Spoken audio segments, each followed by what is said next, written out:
안녕하세요. 오늘도 사연살롱을 찾아주셔서 감사합니다. 올해 39살로 40을 코앞에 둔 여자입니다. 저는 꽤 부유한 집에서 무남 동료로 자랐어요. 아버지와 어머니가 모두 의사시고 친가도 외가도 모두 형편이 좋은 편이라 감사하게도 살면서 큰 어려움이 없었어요.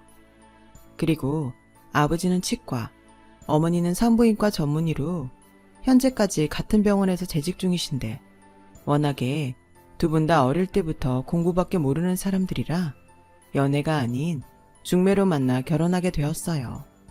서로 처음 보자마자 비슷한 구석이 많아서 호감을 갖게 되었다고 하셨어요. 그 결과 6개월도 되지 않아 결혼을 하셨죠. 두 사람 다 이미 의사가 되었음에도 뭘 그리 공부할 것이 많고 또 일에 욕심이 많았는지 갓 결혼을 한 후 서로 자식은 아들, 딸 상관없이 하나만 낳자고 합의를 했는데 그 아이가 저였어요. 주변 사람들은 애 어른 할 것 없이 저에게 어머, 너는 엄마 아빠가 모두 의사셔서 좋겠다. 돈도 많지? 라고 하며 부러워했는데 솔직히 집에 경제적으로는 여유가 많은 건 사실이었지만 항상 바쁜 부모님 때문에 저는 정서적으로 외롭게 자랐는데요. 왜 아니겠어요. 두 분 다 그렇게 일하는 걸 좋아하고 서로 그걸 존중해주는 걸요. 그래서 아주 어릴 땐 집안일과 저를 돌보는 이모가 상주하셨고 어떨 땐 저를 돌봐주는 이모가 사실은 진짜 엄마가 아닐까?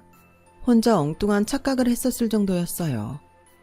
하지만 그 시간도 영원하진 않았고 제가 중고등학교에 다닐 때에는 일주일에 3번 청소하는 도우미 이모들이 집에 왔는데 그마저도 제가 학교에 가고 없는 시간이라 언제나 제가 하루 일과를 끝마치고 집에 들어오면 집에는 아무도 있지 않았어요. 저는 늘 빈집에 들어가는 것이 싫었고 그래서인지 묘한 반발심에 일부러 공부도 대충대충 했고 빈집에 들어가는 것이 싫어서 밖에서 시간을 보내기도 했어요. 하지만 반항도 누군가 봐주는 사람이 있어야 할 수 있는 거 아시나요? 그렇다고 저는 부모님의 관심을 끌기 위해 경찰서를 들락날락할 정도의 배포는 없었거든요. 그렇게 저의 반항기는 아는 사람 없이 끝이 나고 말았어요. 솔직히 앞으로 부모님과는 그다지 가깝게 지낼 수 없을 거라고 생각했고 포기하고 체념했는데 그제야 하는 일에서도 조금 여유가 생긴 엄마가 어느 틈에 훌쩍 커버린 저를 보고 지난 날을 미안해 하시더라고요. 진심을 다해 늦게나마 신경 써주시려고 노력을 하는데 꽁꽁 얼어붙어 풀리지 않을 거라고 생각한 제 마음이 눈 녹듯 녹아버리지 뭐예요. 그때 제 나이가 18살이었어요. 그때 알았어요. 사람 마음이 간사하다는 거. 사실은 제가 바라던 것이 엄마의 그런 정성 어린 관심이었던 거죠. 저는 그때부터는 마음의 반항심을 접고 정신을 차리게 되었어요. 왠지 잘하는 모습을 보여 더욱 관심을 받고 싶더라고요. 그래서인지 저는 엄마 아빠처럼 의대는 아니었지만 서울에 있는 명문대의 영문영화과에 입학해 저의 길을 가게 되었죠. 지금 생각해보면 아주 감사하게 등록금 걱정이나 어떠한 돈에 관련된 걱정은 하나도 없었는데 이게 항상 좋은 건 아니더라고요. 제 주변에는 어느새 저의 배경에 혹해서 저와 가까이 지내려 하는 사람들이 모였어요. 마치 저를 물주처럼 교묘하게 이용하려 했는데요. 대학생활 내내 이런 것들에 대인 저는 점점 사람 사귀는 것이 힘들게 되었죠. 그래서 저는 마음 터놓고 이야기할 친구도 없이 대학을 졸업했어요. 그 후 외국계 글로벌 회사에 입사를 하게 되었는데요. 그 뒤로는 저도 나름의 처세라는 것이 생겨서 집안 환경을 숨겼고 차도 일부러 경차를 타면서 소위 부잣티를 내지 않으려 애를 썼어요. 부모님은 그래도 여자 혼자 살려면 방범시설이 잘 갖춰진 것이 좋다며 최고급 오피스텔을 권하셨지만 저는 그 역시도 혹시 몰라서 그저 평범한 작은 오피스텔 전세를 골랐죠. 얘, 뭘 그렇게까지 하니? 차도 그래. 경차가 얼마나 위험한데? 아니 엄마, 회사가 그렇게 멀지도 않고 괜히 이상한 말 도는 건 싫으니까. 너도 참 별나다. 없는 사람이 있는 척하는 것도 아닌데. 아무튼 혼자 살게 됐어도 필요한 거 있으면 말해. 엄마도 그렇고 아빠도 너 어릴 때 잘 돌봐주지 못한 마음의 짐이 있는 거 알지? 지금이라도 우리가 할 수 있는 최대한을 너한테 해주고 싶어. 알아. 그때야 나도 어렸고 서운하다고 생각했지만 지금은 누구보다 그렇지 않다는 거 잘 알아. 나도 내 힘으로 잘 살고 싶어. 그것뿐이야. 그 고집을 누가 말리니? 알겠어. 네가 원하고 좋다고 하면 우리는 그게 뭐든 다 좋아. 우리 딸 화이팅! 그러니까 어딜 가서도 절대 기죽지 말고 너 하고 싶은 거 원 없이 다 해. 저는 그렇게 엄마의 응원을 받으며 독립을 했어요. 그리고 2년 정도 제가 바라던 대로 평범하게 회사에 적응하며 근무를 했는데 어느 날 저희 팀 실장님이 한 신입사원을 저에게 소개하며 이렇게 말씀하셨어요. 선영씨, 오늘부터 우리 팀에서 근무하게 된 김재석씨야. 선영씨가 회사 이모저모 잘 알려줘요. 우리 이번에 진행하는 프로모션에 대해서도 알겠죠?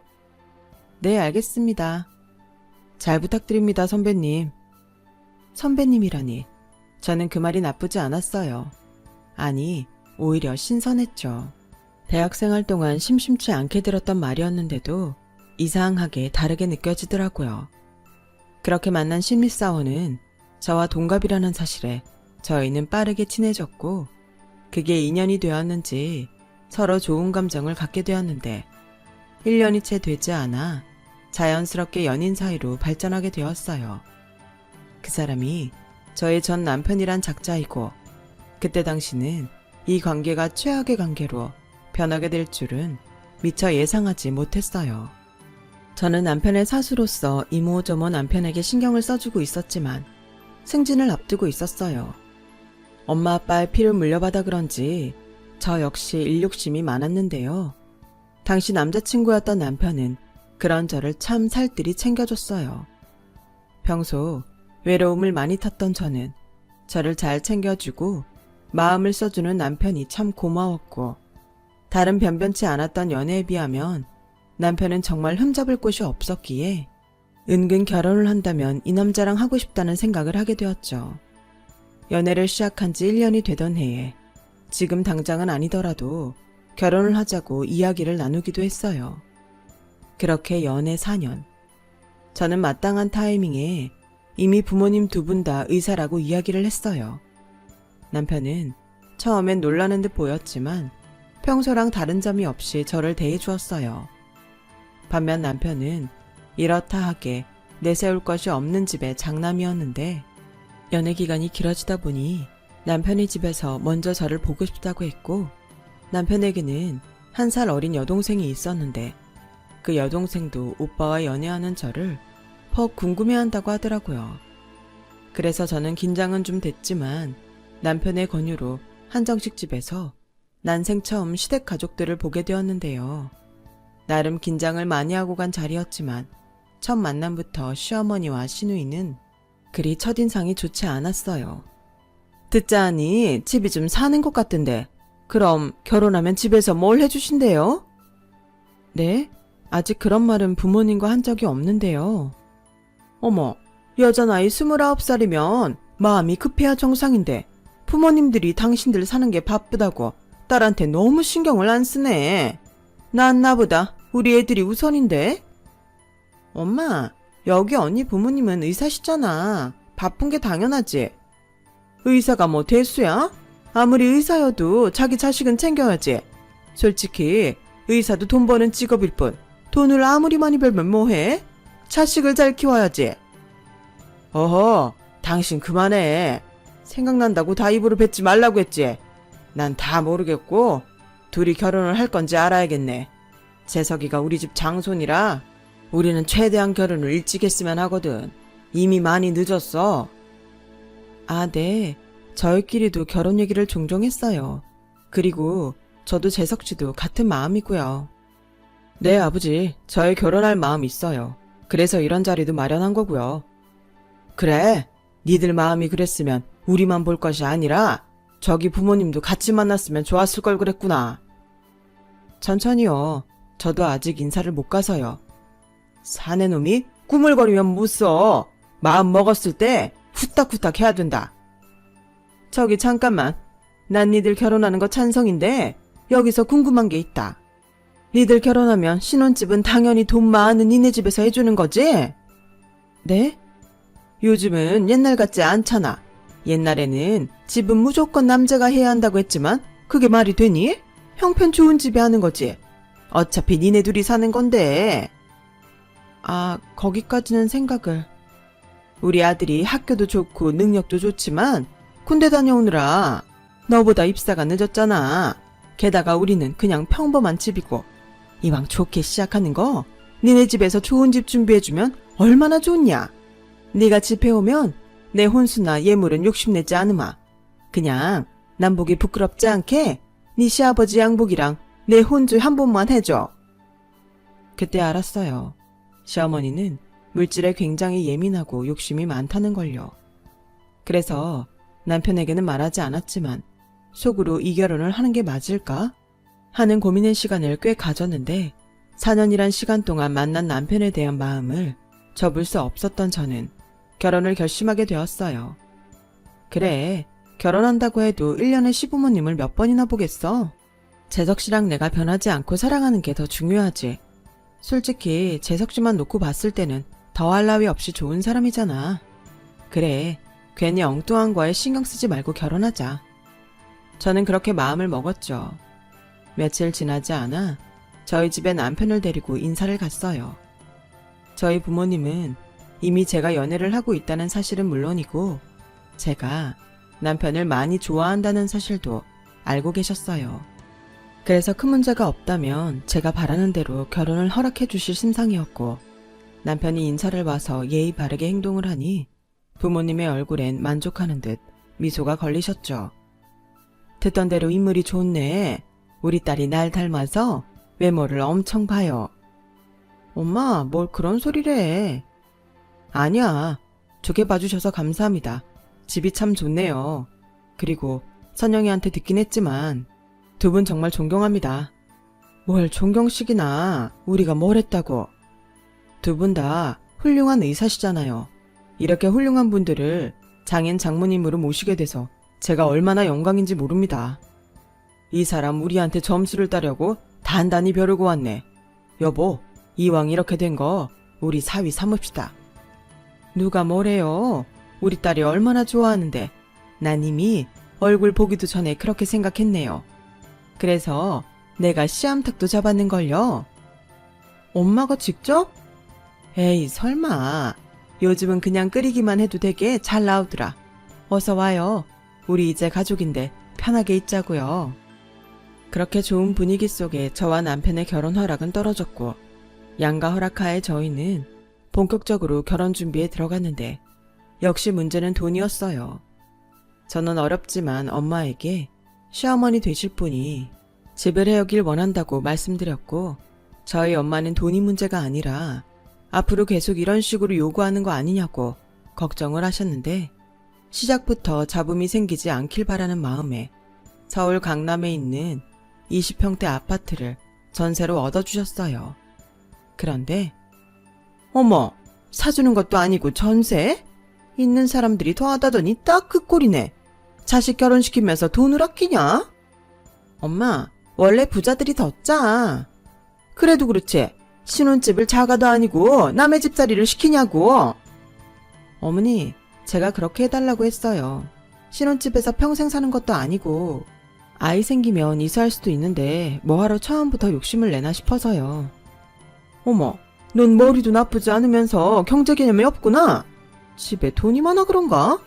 뭐든 처음 받을 때 가장 비싸고 좋은 걸 받아야 하는 거야. 니네 집에 천년만년 부자로 잘 살 것 같아? 네? 악담이 아니라 사람 일은 모른다는 거야. 그러니 받을 수 있을 때 부지런히 받아놓으라고. 자식도 어차피 너밖에 없다며. 엄마, 그만하세요. 나도 염치가 있지. 시작부터 처가 도움 그렇게 많이 받고 싶지 않아요. 어머, 얘네들이 세트로 계산이 흐리네? 뭐 이미 그렇게 하기로 한 걸 어쩌겠어. 그래도 명의는 우리 아들 앞으로 해주시는 거지? 저는 기분이 상해 시어머니의 말에 대답하지 않았어요. 지금은 이렇게 뚜렷하게 잘 보이는 걸 왜 저는 그때 그 결혼을 멈추지 못했을까요?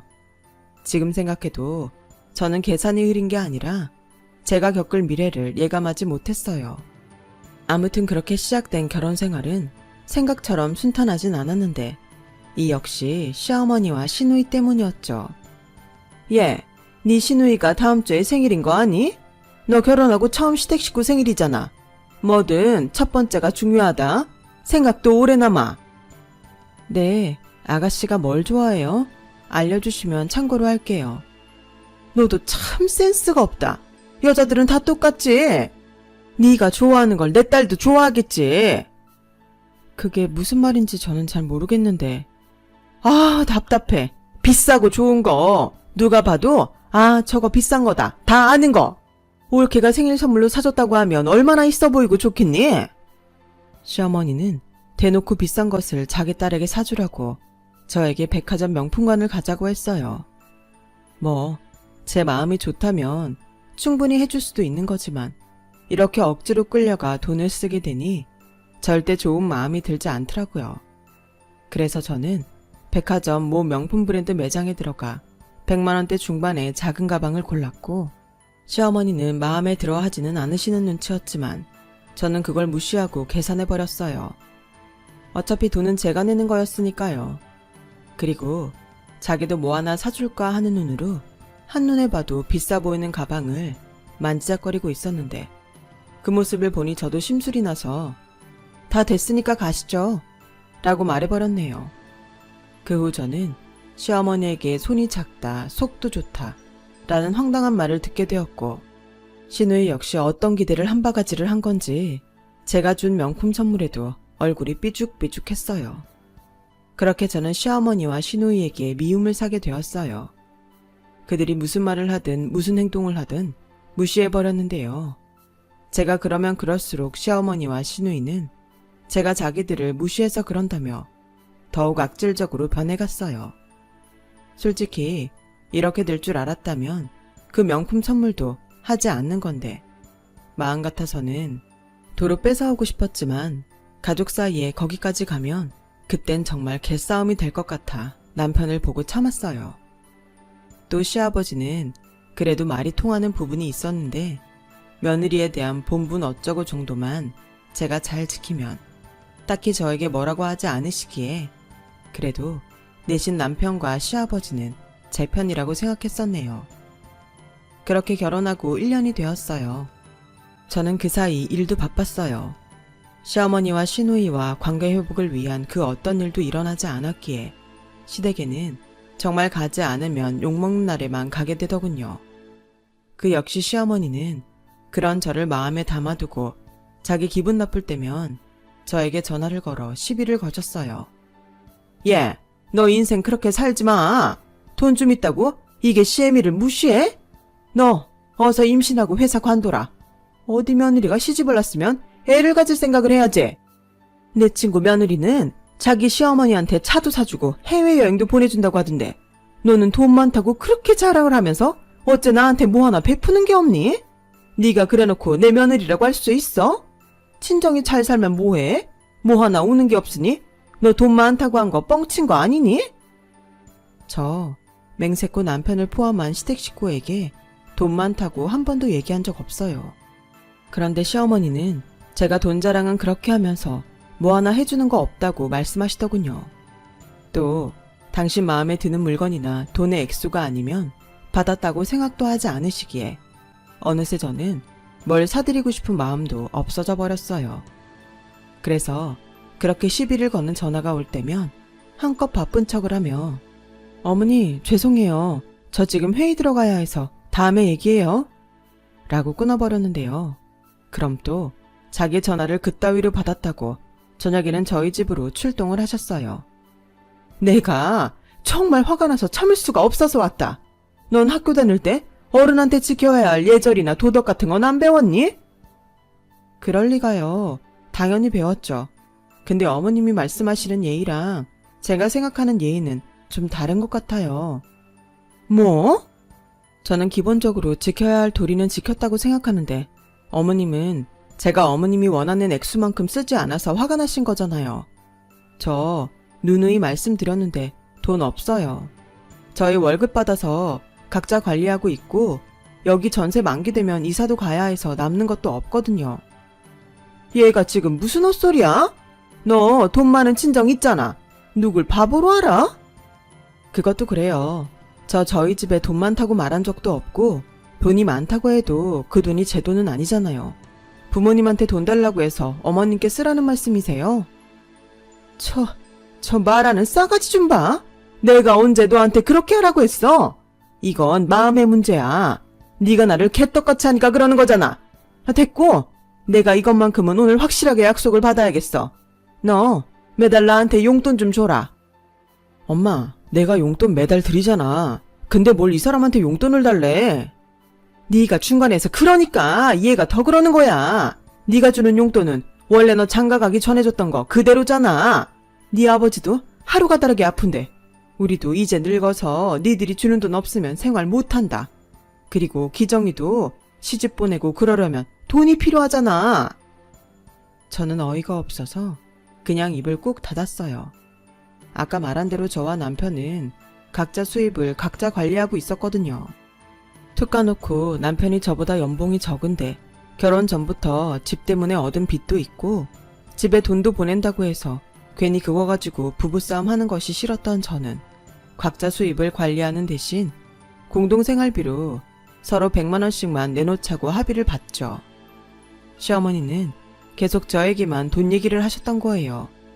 즉, 남편에게 받는 돈도 그대로 받으시고 저에게 추가로 돈을 더 받고 싶으시니 그 약속을 해달라는 거였죠. 저는 대놓고 그럴 수 없다고 말했어요. 그러자 시어머니는 여전히 제가 당신을 무시한다고 노발대발 언성을 높이더라고요. 제가 대놓고 그렇게 말하자 남편도 조금 마음이 상했는지 그날부터 어쩐지 좀 차갑더라고요. 결국 시어머니가 쏘아올린 분란의 씨앗은 저와 남편에게로 번졌고 남편은 연애할 때도 하지 않았던 사치를 하기 시작했어요.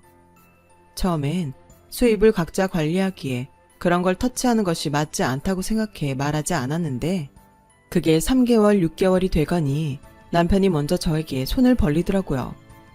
저기, 나 이번에 카드값이 좀 부족해서 100만 원만 빌려줄 수 있어? 뭐? 그래도 빌려주는 김에 나도 참았던 말은 좀 하자. 당신 요즘 카드값이 왜 이렇게 많이 나와? 뭘 그렇게 사는 거야? 별거 아니야. 별거 아니긴. 보니까 거의 200만 원씩 나오던데? 혹시 카드 당신 어머니한테 줬어? 어차피 우리는 수익 각자 관리하잖아. 신경 쓰지 마. 그리고 내가 달라고 했어? 빌려달라고. 다음 달에 월급 나오면 바로 갚을게. 저는 고민했어요. 마음 같아서는 괘씸해서 빌려주기 싫은데 또 남편이 쓴 카드값도 아니고 시어머니가 쓴 카드값을 빌려주는 거잖아요. 그런데 남편의 부탁을 거절하면 남편의 신용에 문제가 생길 것 같았고 저는 이게 시작일 수도 있다는 두려움에 남편에게 돈을 빌려주는 대신 이렇게 말했죠. 좋아, 빌려줄게. 근데 당신 카드 어머님한테 말씀드려서 다시 가져와. 뭐? 어떻게 그래? 용돈 더 달라는 거 그걸로 대신하기로 한 건데. 그래? 그럼 카드 한도를 확 줄여. 어차피 지금까지 긁으신 할부 때문에 한 달 꼬박 쓰지 않아도 그냥 나가야 하는 돈이 있잖아. 당신 그거 관리 안 되면 결국엔 당신 신용에 문제 생긴다. 진짜 매정하다. 당신은 여유 있는 친정 덕에 친정에 돈 보낼 일 없지? 나처럼 카드 줄 일도 없고. 근데 나는 달라. 결혼 전에도 매달 50만 원씩 드렸고 그때 당신이 우리 엄마 거절하는 바람에 50만 원 더 얹어달라고 해서 그냥 카드 주게 된 거잖아. 그게 내 탓이야? 어설프게 주고도 욕먹을 것 같으면 애당초 안 하는 게 나아. 그때 당신도 그럴 형편 안 됐으면 거절을 했어야지. 아무튼 나한테 부족한 카드값 빌리고 싶으면 그렇게 해. 막말로 이번 달만 부족하겠니? 남편은 제 말에 자존심이 상한 듯 보였어요. 그래도 다른 방도가 없으니 저에게 돈을 빌렸고 시어머니가 쓰는 자기 카드의 한도를 100만 원으로 줄였는데 이미 한도가 꽉꽉 찬 카드로 밖에 나가 쇼핑을 하다 망신을 당한 시어머니는 무슨 빚쟁이 빚받으러 온 듯 회사로 들이닥치는데 이혼 생각이 절로 나더라고요. 그래서 계속 이렇게 영 아니다 싶으면 저도 어쩔 수 없다고 생각하고 며칠 벼르고 있었는데 금방이라도 또 다른 문제가 터질 줄 알았던 시어머니는 신기하게도 회사를 찾아온 다음 날부터 아주 조용해지셨어요. 저에게 따로 전화하는 일도 없고 명절과 생신 같은 시댁에 갈 일이 있어도 남편이 중간에서 중간 역할을 아주 잘해서 무탈하게 다녀오곤 했죠. 저는 실망했던 남편을 다시 보게 됐고 다시금 사이가 좋아졌는데요. 한 가지 사건으로 그간 알지 못했던 시어머니의 비밀을 알게 되었어요. 저는 여전히 경차를 타고 다녔어요. 다른 건 모르겠지만 유지비가 저렴해서 참 좋더라고요. 그래서 회사 입사 때 뽑은 경차를 계속 타고 다녔는데 이게 연식이 오래되다 보니 한 번은 길에서 서는 일이 있었고 그러다 경미하지만 교통사고를 당하게 되었는데 친정엄마가 그 사실에 많이 놀랐는지 손을 벌벌 떠시더라고요. 얘 괜찮니? 그러게 너 내가 진작에 차 바꾸라고 했지. 경차는 위험하다고 했잖아. 엄마 놀라게 해서 미안해. 연식이 오래돼서 그렇지 차는 괜찮아. 아니야 엄마가 안 괜찮아. 엄마 아까 진짜 애 떨어지는 줄 알았다니까. 엄마는 말을 해도 산부인과 의사가 그런 말을 하면 어떡해. 넌 지금 농담이 나오니? 됐고 너 태어나면 당장 엄마랑 차 바꾸러 가자. 네 아빠도 너 당장 차 바꿔주라고 아주 난리야. 괜찮은데? 내가 알아서 적당한 걸로 바꿀게. 됐어. 너 또 돈 생각할 거잖아. 그냥 엄마 아빠가 해주는 거니까 받아. 괜찮은데? 저는 그렇게 2주 만에 퇴원하고 그 길로 엄마를 따라 차를 사러 가게 되었는데요. 엄마가 저를 데리고 간 곳은 벤츠 매장이었어요. 처음엔 이건 너무 과하다고 엄마를 말렸는데 저도 사람인지 좋은 차를 보니 욕심이 생기긴 하더라고요. 또 막상 차에 타보니 그동안 탔던 차와는 완전히 달랐어요. 사고의 기억이 많이 남았던 때라 안전에 관한 옵션들에 마음이 움직였어요. 그리고 이왕 받는 거 엄마 기분 좋으라고 엄청 오버하며 좋은 티를 팍팍 냈는데 엄마가 그런 제 모습을 굉장히 좋아하시더라고요. 이렇게 좋아할 거면서 기집애. 그러게 좋긴 좋더라. 그래서 벤츠 하나 봐. 그래 뭐 안전도 안전이지만 솔직히 비싼 차를 타야 다른 차들도 조심해주니까 덜 위험해. 진짜 끌고 와서 바꿔줄걸. 에이 이렇게 바꿨잖아. 한두 푼도 아니고 고맙고 죄송해요. 아빠한테도 잘 타겠다고 꼭 전해줘. 이미 너 좋아 죽는 거 다 말했다. 아빠가 그 모습이 더 짠하대. 우리 딸 시집가서 좀 고생하는 것 같다고. 네 시어머니 요즘도 그렇게 돈돈거리니? 아니야. 요즘은 무슨 바람이 불었는지 안 그러셔. 그리고 재석씨가 중간에서 엄청 애도 쓰고. 앞으로도 요즘 같으면 진짜 소원이 없겠다니까. 그렇다면 다행이다. 엄마는 사실 좀 마음이 불편했어.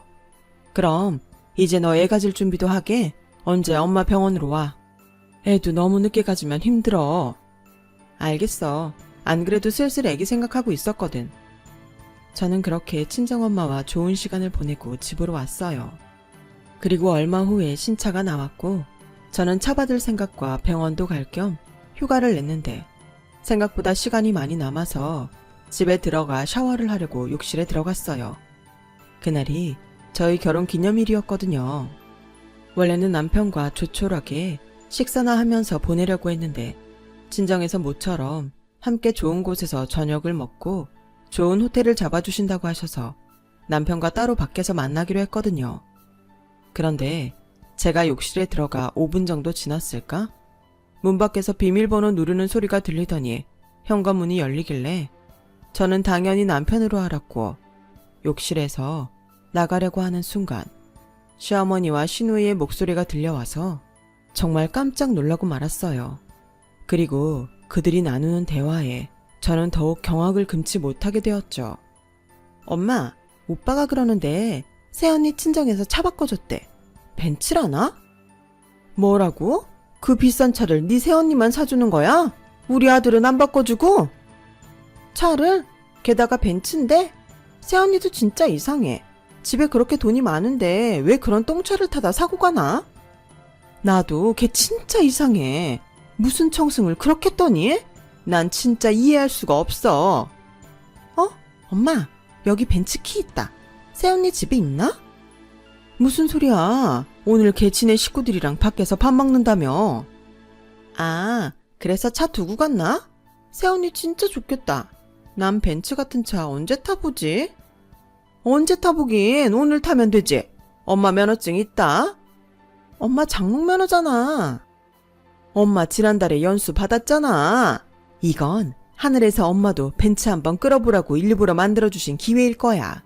너 얼른 필요한 거 챙겨. 네 오빠가 말한 대로 티 안 나게 챙겨. 화장대에 있는 건 건드리지 말고 서랍에 있는 거나 장롱에 꽁쳐놓은 새 거 있으면 그것도 챙겨라. 에이, 한두 번 하나. 근데 새언니도 진짜 둔하다. 우리가 이렇게 가져간 게 벌써 몇 달째인데 그걸 눈치 못 채지? 우리가 티 안 나게 잘 하잖아. 그건 그래. 근데 저 명품백 갖고 가고 싶은데 저런 건 금방 알겠지? 그렇지. 어디 잘 만든 가짜 구할 수 있으면 바꿔치기 하면 딱 좋을련만. 그거였어요. 그동안 왜 그렇게 잠잠한가 했더니 이 모녀들이 낮에 저희 빈집에 들어와 제 물건을 도둑질해 갔더라고요. 게다가 남편이 표 안 나게 물건을 훔치라 조언까지 했다니 저는 기가 막혀서 헛웃음이 나올 뻔했어요.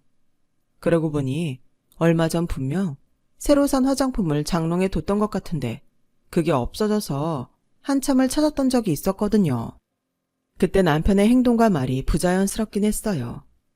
뭘 그렇게 찾아? 없으면 없는 거지. 아니야, 내가 분명히 사다 뒀다니까. 귀신이 고칼로리시네. 자기, 교통사고 후유증인가? 이 집에 당신이랑 나만 사는데 그게 사다 놨으면 왜 없어져? 내가 여자 화장품을 쓰는 것도 아닌데.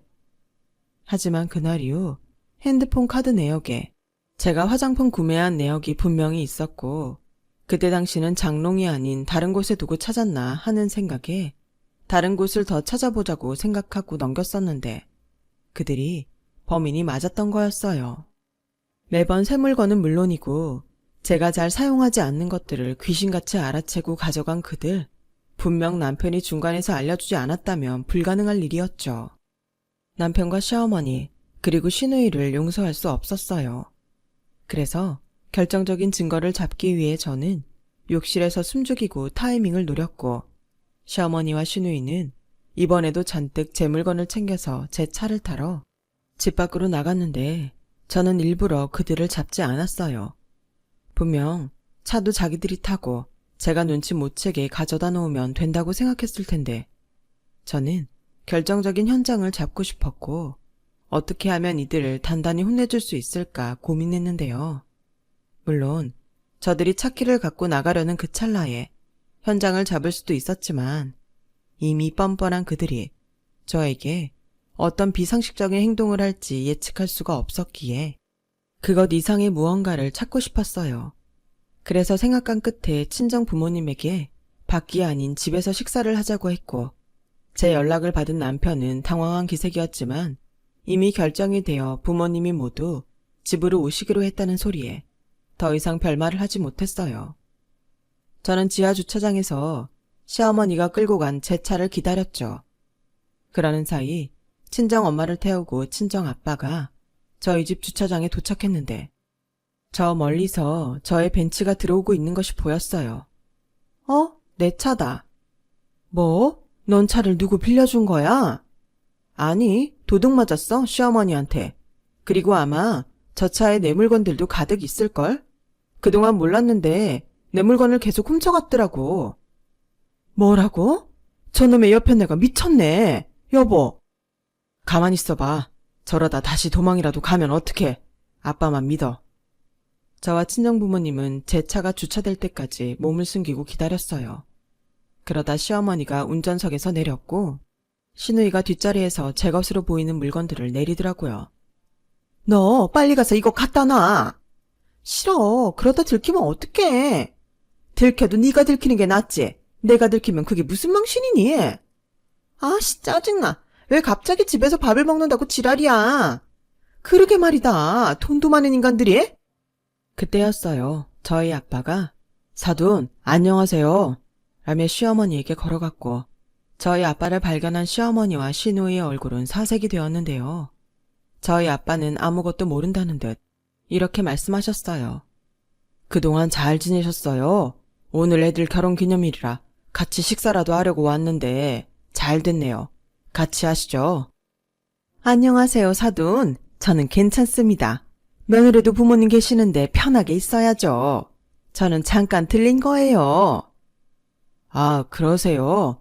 그런데 무슨 일로 들리셨는지. 혹시 손에 든 거 갖다 놓으시는 거면 잘 됐네요. 선영아, 여기 와서 네 물건 받아라. 그리고 차가 참 좋죠? 제가 우리 애 사고 나지 말라고 애 엄마한테 말해서 바꾸라고 한 건데 제 딸이 아니라 엄한 사람이 타고 있네요. 아, 네. 그냥 한 번. 그냥 한 번이요? 사돈, 이거 범죄입니다. 죄송해요. 그냥 좋은 차라 한번 타보고 싶었습니다. 처음이에요. 믿어주세요. 네, 처음이시겠죠. 그 차 오늘 왔는데. 근데 제 물건에 손대신 건 처음이 아니던데요. 어떻게 빈집에 와서 물건을 훔칠 생각을 하셨어요? 너 어떻게 알았니? 저 아까 집에 있었거든요. 제 말에 시어머니와 시누이는 정말 얼굴이 백지장처럼 하얗게 질렸어요. 그리고 재빨리 저희 아빠에게 한 번만 봐달라며 손을 파리처럼 쌍으로 싹싹 비는데 참, 그 모습이 통쾌하면서도 짜증이 나더라고요. 그래서 저는 저의 결혼기념일에 이혼을 결심했어요. 남편도 그렇고 더 이상 시어머니와 시누이를 믿을 수 없는데 어떻게 가족이라는 이름으로 함께 살겠어요. 물론 남편은 자기도 중간에서 어쩔 수 없었다며 말 같지도 않은 변명을 하며 절대 이혼은 못한다고 버텼는데 이미 저희 친정 부모님이 모든 사실을 아시는데 그게 본인이 버틴다고 될 일은 아니었어요. 네, 자네를 참 좋게 봤어. 근데 자네랑 자네 식구들은 우리 애를 어떻게 본 거야? 호구로 봤나? 아닙니다. 죄송합니다. 됐어. 당장 이혼하게. 나도 조건 따지려고 들면 따질 거 많거든. 근데 우리 딸이 자네를 너무 좋아하니까 자네 하나 믿고 시집 보냈는데 이게 뭔가? 세상에 며느리 물건 훔치는 시어머니가 어디 있어? 제가 면목이 없어요. 그러니까 이쯤에서 깨끗하게 이혼해. 내 장모로서 마지막 부탁일세. 하지만 저 선영이 사랑합니다. 사랑은 개뿔. 사랑해서 자기 와이프 물건 친절하게 표 안 나게 가져가라고 했냐? 자기도 똑같아. 여태 이런 사람인 줄 몰랐다는 게 그게 억울하다. 자기야, 자기가 한 번만 봐줘. 카드한도 줄인 것 때문에 그랬어. 나는 돈이 없고 엄마는 계속 원하시고 그래서 한 번 집에서 돈 되는 거 가져가라고 했는데 그게 이렇게 될 줄은 몰랐지. 한 번이고 두 번이고 그건 도둑질이야. 나 그동안 도둑 맞은 거 이혼하면서 다 청구할 거니까 구질구질하게 법원에서 싸울 거 아니면 깨끗하게 마무리하자. 회사 생활도 계속 해야 하잖아. 남편은 회사에 소문이 날까 무서웠는지 그것만큼은 회사에 알리지 말아달라고 저에게 애원했어요. 그리고 제가 원하는 대로 합의 이혼을 했어요. 그야말로 남편은 빈몸으로 살던 집에서 쫓겨나고 말았죠. 아직도 뭐가 문제인지 모르는 시어머니는 눈이 횟가닥 돌아서 저희 집으로 쳐들어왔어요. 저희 엄마가 계시는지도 모르고요. 야, 너 진짜 해도 해도 너무하다. 내 아들 좋다고 할 땐 언제고 단물 쏙 빨아먹고 빈털터리도 내쫓을 수가 있어? 돈 많으면 다야. 다다. 어쩔래? 아무리 사람이 없어도 그렇지 창피한 줄을 몰라. 그러게 누가 돈 없으랬나? 그리고 입이 삐뚤어졌어도 말은 바로 해야지. 내 딸만 당신 아들 좋다고 했어? 단물을 빨아먹어? 듣자니 단물은 당신이 빨았던데. 어떻게 엄마가 돼서 자식한테 그러냐? 이 옆에 내가 돌았나? 어디 반말을 해? 내 딸한테 야라고 하는 옆변내한테 내가 왜 존댓말을 해야 되는데? 경찰에 주거침입죄를 신고하기 전에 당장 나가. 시어머니는 저희 엄마의 으름장에 기가 팍 꺾여서 들어왔던 대로 그대로 다시 나가셨어요. 그리고 저는 엄마의 권유로 친정에 머무르면서 전세 만기를 맞아 그 집을 빼게 되었는데 기분이 참 이상하더라고요. 보통 연애할 때는 아무런 문제가 없던 사람들이 결혼만 하면 그렇게 싸울 일이 많다고 하더니 그게 저의 일이 될 줄은 정말 몰랐어요. 그리고 다시 한번 세상에 좋은 사람을 만나는 것이 참 어렵고 힘들다는 생각을 하게 되었어요. 돈이라는 것이 원래 그런 건가요? 저희 집은 재벌처럼 돈이 많은 건 절대 아니에요. 그저 어떤 기준에 빗댔을 때 여유가 있는 정도죠. 그게 많다고 하면 많고 적다고 하면 적은 것인데 참 씁쓸하네요. 그래서 저는 생각을 바꾸게 되었어요. 이미 한번 해본 결혼에 더 이상은 미련도 없고 더 넓은 세상을 경험하며 또 어떤 의미에선 편견 없는 사람들을 만나고 싶다는 생각을 하게 되었거든요. 그러는 사이 저는 아무 말도 하지 않았는데 남편은 회사에서 계속 저를 보는 것이 힘든지 자기 손으로 사표를 냈더라고요. 저는 전혀 개의치 않고 해외에 있는 본사에 자리가 났다는 소식에 파견 근무를 신청했어요. 그리고 바로 얼마 전 해외 파견이 결정되었어요. 누군가는 제가 이혼하고 상처받아 떠나는 줄 아는 사람도 있을 것 같은데 저는 지금 아주 설레는 기분으로 이곳을 떠날 준비를 하고 있네요. 비록 저희 부모님은 조금 서운해하시는 눈치지만 저의 결정에 이번에도 기꺼이 응원과 용기를 주셨고 저는 이번에는 정말 제가 원하는 행복을 찾기 위해 노력하는 시간을 가져볼까 해요. 저는 분명 그 행복을 찾고 말 거예요. 남을 의식하는 행복이 아닌 진짜 제가 원하는 행복을요. 지금까지 저의 사연 들어주셔서 고맙습니다. 여러분들도 여러분의 꼭 맞는 행복을 찾으실 수 있기를 진심으로 바랄게요. 여러분, 사연 댓글에 응원과 현명한 조언 부탁드려요. 좋아요와 구독은 저에게 큰 힘이 됩니다. 오늘도 좋은 일 가득하세요.